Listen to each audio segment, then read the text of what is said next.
Welcome to the Illuminated Path Podcast. I'm your host, Liv, founder of Eno Wellness Collective. My wellness journey started with yoga, which led me down the path of exploring healing modalities like meditation, breath work, sound healing, mindset work, and so much more. This exploration inspired my mission to help others find what lights them up. Get comfortable and curious as we learn from experts, teachers, and creators who are lighting up their communities and living an inspired, expansive life. Let's dive in. Welcome to the Illuminated Path Podcast. I am so excited to have you here. For those of you who I don't know personally or who haven't been in my world quite yet, my name is Liv, and I am the host of this podcast. I'm so excited to share space with you all, to introduce you to people who have inspired me so much, and ultimately to learn together. So I wanted to start off this very first episode with sharing a little bit about my wellness journey and my story. And recording this episode actually took quite a bit of time. I had been doing the interviews, I had put all the little steps that I needed to do to get this podcast going, but I kept putting this one off. And I've noticed that creating this podcast in general has brought up a lot of things in the process, a lot of limiting beliefs. I've had to coach myself through this whole process, taking something big like I'm going to start a podcast and actually breaking it down into really small steps like what's the name? What's the graphic? What's the interview lineup? There's all these little steps that it takes for this to come to fruition. And recording this first solo episode and recording my story has actually been a much harder piece of the puzzle than I anticipated.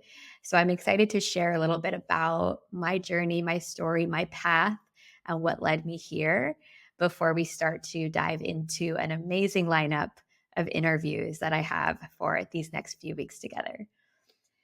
So when I was thinking about my wellness journey, I was trying to figure out where do I start, right? What was that point for me that really was the spark?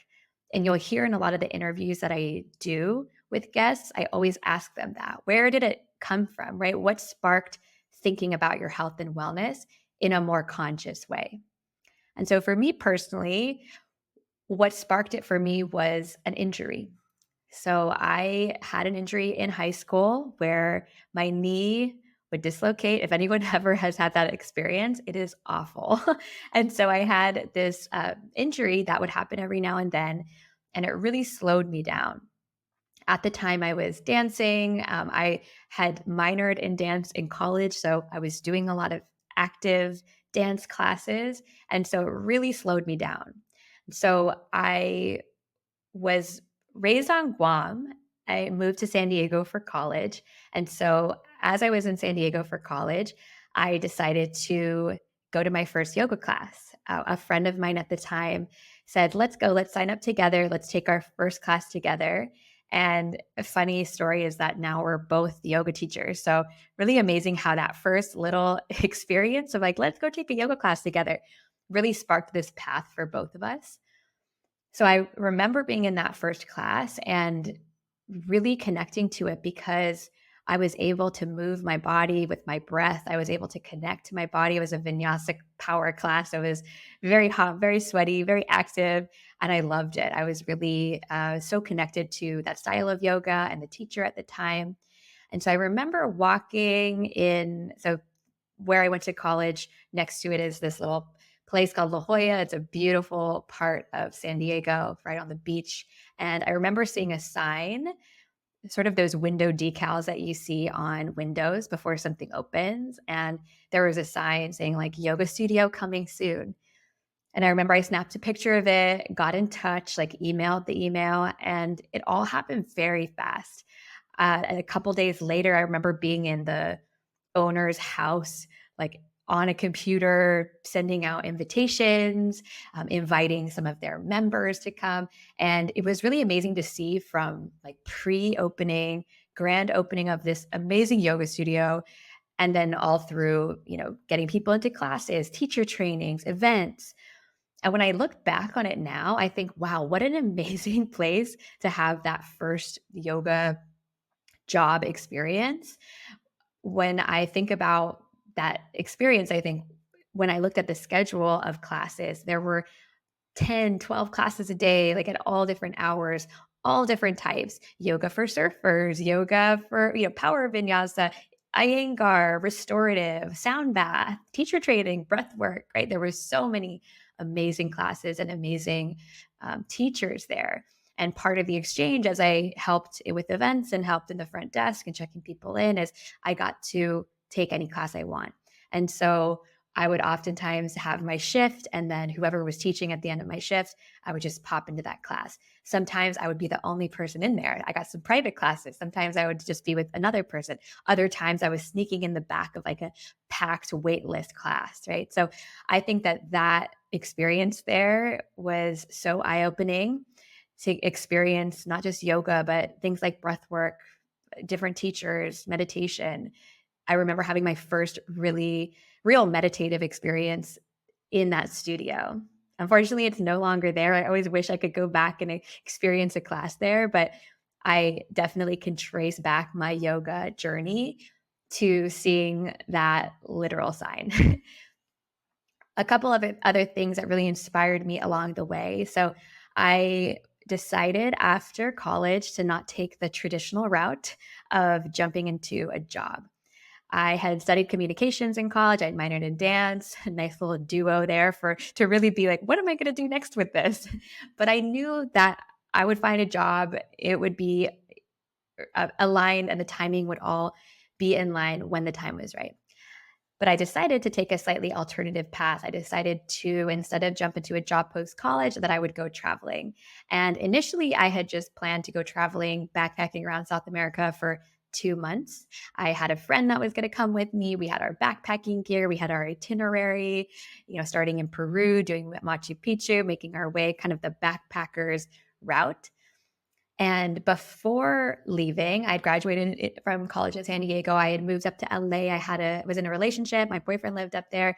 I had my car up there. I moved all my things up to LA, and then I was going to go just travel for 2 months and then come back. And the universe is funny in that way, where a lot of things happened that summer that allowed me to travel for much longer. So a couple weeks into getting up to LA, my boyfriend and I broke up, relationship ended. For me, it seemed semi out of nowhere, right? But when I look back on it, I think, wow, that was actually a big driver in me taking this big leap to go travel for longer. But I kept thinking, my car is keeping me here, right? And a car can keep you in a place for much longer than needed. I had suitcases, I had my car. A couple weeks before I was supposed to leave to South America, I was on a road trip up to Big Sur. My car breaks down on the side of the road, literally just engine stops. And so then I didn't have a car to be tied to. I literally had some suitcases that I could drop at a friend's house while I traveled. And so that 2 months of going around South America actually extended to about a year and a half of travel. I spent time obviously in South America. I went to Bali for the first time. It was my first solo trip, which was incredible. I went to Singapore. I spent some time in Rome, where my dad lives. I spent some time in Guam, where my mom lives. But this year and a half of travel and just being so open and so free, I feel like was a super transformational time. And I always think about that, when did I feel the most connected to myself and free in my younger years, like in my 20s? And I always think back, like that year and a half was the most amazing experience. I feel like it really opened my eyes and sparked that sense of like, I need to keep exploring, right? I need to see how people live and get immersed in different cultures and different languages. And so that piece of my path still I hold very close to my heart today. So after my year and a half of traveling, I ended up in San Francisco. I was actually born in San Francisco, and then I grew up and spent most of my life in Guam. But my parents had lived in San Francisco. My sister and I were born there. So I knew the Bay Area was calling me back in some way. And so I landed in San Francisco and got my first real job, right? And that also was a big piece of my path. I ended up being at the job that I chose for almost 8 years. And it's funny because I applied to that job in a different role that I ended up being hired on for.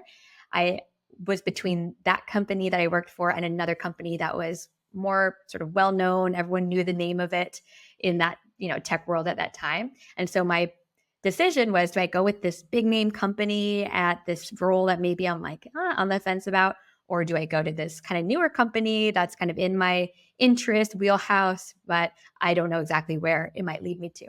So glad that I decided to pick that job and that company and that role, because those 8 years taught me so much that I think really prepared me for this entrepreneurial journey that I'm currently on. So I was working in the event space. I started off in sales. I was doing cold calls all the time. And I feel like that experience really humbled me and taught me so much that I bring into my everyday life now. I remember specifically a moment when a manager that I had turned to me, and I am more soft spoken, a little bit quieter. I'm not your average like salesperson, right? When you think of a salesperson, we had a bunch of other people, more outgoing, louder guys on their headsets, like pacing back and forth, just feeling kind of sales. And I remember one of my managers at the time turned to me and said, like, this is going to be one of the most important jobs you have, because you're learning how to get people to say yes to you, whether that's through trusting you, through communication, and this is going to be a skill that you can bring with you anywhere. And I truly think that being able to cold call people is rough. So I absolutely think of that role as something that really primed me for things that were to come. My 8 years there, I was in everything from sales to creating my own role in sales training to moving into learning and development. And by the end of my job there, I was traveling all over the world, onboarding, training teams, integrating acquired companies, and again, sparking that travel bug in a work environment. I got to work with people in the UK, in the Netherlands, in Germany, in Spain, in Australia, in Brazil, in Nashville, or all different types of people. And it was really amazing to get to not only train and onboard these teams all over the world, but to spend time there. I would typically go to these offices for weeks at a time and integrate into what that experience was. And so 8 years is a long time to be at some place at one company. So as I was sort of nearing the end of that time, one little thing I forgot to mention is in that 8 years, I moved from San Francisco to Amsterdam. So I lived in Amsterdam for about 2.5 years, and getting to live in that environment, living abroad, being one of the only, Americans in an office, being able to really integrate into that culture and that life. My husband is Dutch. I met him in Amsterdam. So that has been a big piece of my journey. But around probably year 7 at that company, I started to think, what do I want next? Right? I spent so much time talking to event organizers, people that were creating events, being in that event mindset. The motto of the company I worked for too was make it happen. So just being in that energy for so long, it really inspired me to want to switch over to the other side, to switch over to being an event creator myself. And so when I started to think about what I wanted to do next, my husband and I had talked about moving back to Guam, being closer to family. And I knew immediately that if I moved back home, I would want to create something new, something that didn't exist here, something that brought together not only my experience, but also my passion. One of the things that I had done throughout my travels, throughout my time in California, throughout my time in Amsterdam, was really soak in all of the wellness offerings that existed in these amazing places and cities. I would always seek out a yoga class or seek out a workshop or go to a retreat or go to some type of workshop experience with the teacher. I was always seeking out ways to grow and develop and continue that work of personal growth. And so when I thought about what I wanted to create, I knew that I wanted to bring my love for events and live experiences and that creativity with wellness and holistic wellness in particular. So about a year before I moved home, I signed up for the Institute of Integrative Nutrition, IIN, to do my holistic health coach certification. I think that was such an amazing foundation for what I was preparing to do. And I went into that experience thinking, I just want to learn about holistic health. I want to be the student. I didn't really think I was going to be a health coach from there. I thought, oh, I'll just bring this into my retreats or classes. But at the end of the program, I was so inspired by everything that I learned that I knew I had to share this. And so I started creating what my health coaching programs would be. I started to pilot it with certain people. And, has been a theme in my life where I thought, oh, maybe I won't do what this program or certification is for. But then I end up really getting inspired to share it after. So I did my Institute of Integrative Nutrition health coaching certification. On my way home from yoga or from to Guam. I decided to do my yoga teacher training. And I had been doing yoga since college, right? I had gone to all these classes, all these festivals, workshops, everything related to learning about yoga as a student, but there was a lot of resistance to go through my teacher training because I was so scared. I was like, I could never be in front of people talking. How am I going to use my voice? What if I make a mistake? What if I mix up my right and my left? Right? There was so much resistance. But I knew when I saw the specific training I did that this was the one. I was going back to Bali, a place I held really special in my heart. It was the perfect time when I knew I was going to leave my job and move back to Guam. And it was an immersion, really going deep. We were in that yoga shala for a month, doing yoga for hours a day, philosophy, anatomy, amazing group of people in that program. And that really sparked wanting to learn more. So since then, I've done teacher trainings for kids yoga, for yoga and the lunar cycle, prenatal yoga when I was pregnant, sound healing meditation. I feel like this path has really taken my interest into like going deep as a student. And I really feel like those early days, whether that was in San Francisco or in Amsterdam or even early in San Diego, all of those different travel experiences have really led me to where I am now. So I moved to Guam in 2020 and I had my first launch event, 3 events in February. That was going to be my launch of Eno Wellness Collective. I'd actually opened ticket sales before I even got back. When I think about it now, I'm like, wow, they must have been like, who is this girl? What events is she doing? She's not even here. I remember being in my teacher training and opening tickets for my first event. So all 3 of my events were full by the time I got back home to Guam. And then about 2, 3 weeks later, we're in lockdown, right? Launching an event and retreat and live experience company and business in the pandemic allowed me to really get creative. And it also forced me to adapt. I had this vision of like, this is what I'm going to do. I'm going to start off with events. I'm going to start off with retreats. And then later on, I'll introduce coaching. And then maybe later on, I'll introduce corporate. I had this whole plan, phase 1, phase 2, phase 3. And that first month as an entrepreneur, leaving my comfort of my old company, of my job, my salary, health benefits, and being like, I'm going to do this. It has to work. That really was such a make or break time. And I quickly pivoted like, all right, health coaching comes up first. Okay, let's do some virtual events, right? Let's build the community. Let's support people during this time. And what I really feel is that year and a half of COVID lockdown on and off time, that really built the Wellness community so that when we were able to do in-person events, do in-person retreats, do our wellness festival, people were ready. They were there, they were connected. And there's so much that I attribute back to just that concept of building community when you can't meet in person. There are so many ways that you can build that connection virtually through social media, through, just connecting people and being a connector for people. So I really feel like that time was such a huge piece of the Wellness story. So now we are going into 4 years as an organization, as a business, and there's so much learning, lessons, things that I've learned over these past 4 years. A couple things that stand out to me that I really wanted to share as we launch this podcast is, first of all, just the power of looking at your health holistically. not just looking at diet, not just looking at movement, not just looking at self care, but looking at the whole picture. I've worked with so many women and clients in my coaching programs.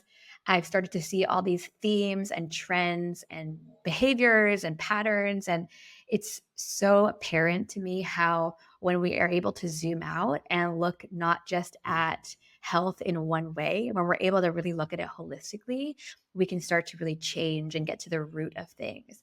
You can be eating salads every day, working out at the gym 5 days a week. But if you're not looking at your relationships, at your stress, at your sleep, at your triggers, your patterns that you have, and behaviors that you have, your mindset, nothing changes, right? So that's been a huge thing that I've really worked to promote, not only with my programs and coaching, but also within events and within retreats. The other thing that I've noticed over the past 4 years is the power of healing in community. Retreats have been such an eye-opening experience. They've always been transformational for me. Every retreat I've ever attended, I've gotten so much out of, regardless of where I was in my life. So being able to hold space and create these experiences and bring my inspiration from all the what different things that I've experienced into one place, I've really witnessed people exhale when they get to retreats and when they go through the experience. It's so beautiful to see someone who might be really, closed up or shy or just not wanting to share, letting loose and letting their feelings be shared and heard and understood. So I feel like being in that live experience, live retreat experience is so powerful. And I hope to continue to create these spaces. It is such a dream to be able to go to Bali, back to Bali, to host my largest retreat to date this July. And I have so many ideas for where I would love to take people, and also different things to host here on Guam.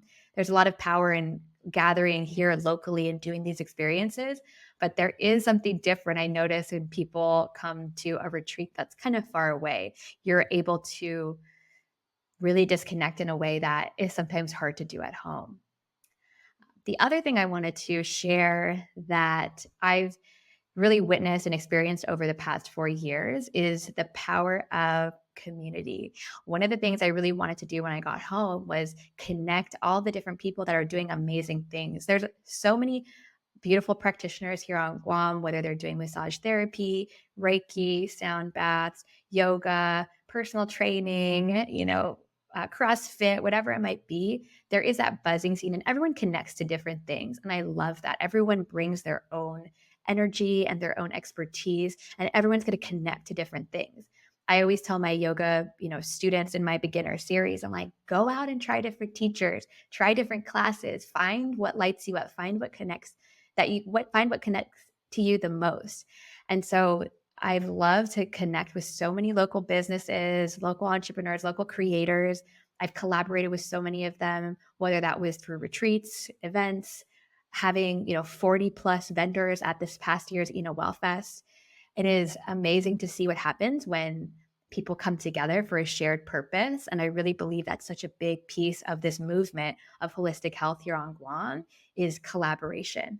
There's room and space for all of us. We all have our amazing gifts. And how can we come together more just to elevate that message? So, fast forward to where we are today, launching this podcast as an extension of the work that I'm doing, that my team's doing, that we're doing here on Guam. One of the things that I decided to do at the start of even thinking about this podcast was creating a list of here's all the people I would love to have on. Here's people who have been my teachers. Here's people who I know are experts in things that I'm super interested in. So I created that list, had all their emails or Instagrams, and slowly started sending out those invitations. And I was so blown away by the response and how everyone said yes. And so you'll hear in the conversations to come in the weeks and months, I tell people, you were one of the first people on my mind because it is true. I had this list. I'm like, it would be amazing. This is episode 1, episode 2, episode 3. And they all fell into place. The lineup of guests that we have is incredible. They are inspiring. They do all different things. They live in all different places. And I also promise to do a few solo episodes as well. Even though it is challenging for me to be able to use my voice in this way, I also know that on the other edge is growth and connection. And there might be someone out there listening that's like, I can do it too, right? If she can do it, I can do it too. And so I'm a big fan of looking at expanders. Who are the people that are doing things a few steps ahead of where you want to be? And how can they show you that it's 100% possible for you too? So this lineup is a lineup of expanders for sure. And I hope that you enjoy getting to know them. My plan for this podcast is to release a new episode every other week. I would love and appreciate your feedback along this journey, your ratings, your reviews, your questions, your comments. You can find us on Instagram, drop right into the DMs. I would love to hear what you think of this, what kind of conversations you want to hear, what would be valuable for you to explore. So as you listen to this, maybe it's in your car, maybe it's at home, maybe it's in whatever way you listen to podcasts. I hope that you take this journey with me as we explore stories and paths, and ultimately understanding that the path is messy. It doesn't always go in the way that you want. And in these conversations, I think you'll hear that. You'll hear people's struggles, their highs, their lows, their teachers, what led them to where they are, and ultimately what's really inspiring them in their work. So I thank you so much for tuning into this very first solo episode. I'm so, so grateful for you for being here. And I hope you enjoy this first season of the Illuminated Path Podcast. Thanks for listening. If you like this episode, please rate and review, and don't forget to subscribe. Learn more at enowellnesscollective.com and connect with us on Instagram at enowellnesscollective.